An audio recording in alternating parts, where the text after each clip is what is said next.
trabajando bien y le van ofreciendo más líneas de crédito a tasas más baratas, ahí ya tiene usted una respuesta. Si usted tiene la posibilidad de invertir un monto muy pequeño, de repente, no sé, de 100 soles, de 1000 soles, de 5000 soles, en una oportunidad de inversión, podría, en lugar de meter su dinero, si es una oportunidad de inversión de muy bajo riesgo, donde usted sabe que la posibilidad de pérdida es casi cero, podría pedirse financiamiento en el sistema bancario para poder invertir y no necesita ahorrar durante 10 años para obtener ese dinero y hacer realidad esa oportunidad de inversión.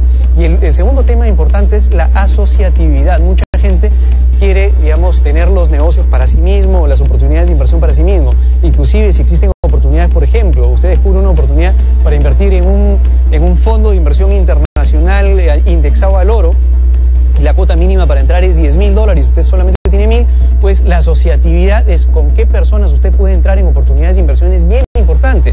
¿Por qué? Porque le va a dar la posibilidad de ingresar en oportunidades de inversión que de repente usted no puede entrar solo, y para eso es importante buscar no socios que actualmente usted entre en negocios, pero sí saber más o menos qué tipo de con qué tipo de personas podría en el futuro entrar en sociedad. Y por último, invierta. Es decir, el último consejo es, si usted no invierte y usted no aprende de sus errores y de repente no se cae, pues digamos, difícilmente usted aprenderá a hacer inversiones. Pero lo importante acá es aprenda de sus errores, saque la moraleja y eso aplíquelo para la siguiente inversión que haga. Espero que esto les haya interesado.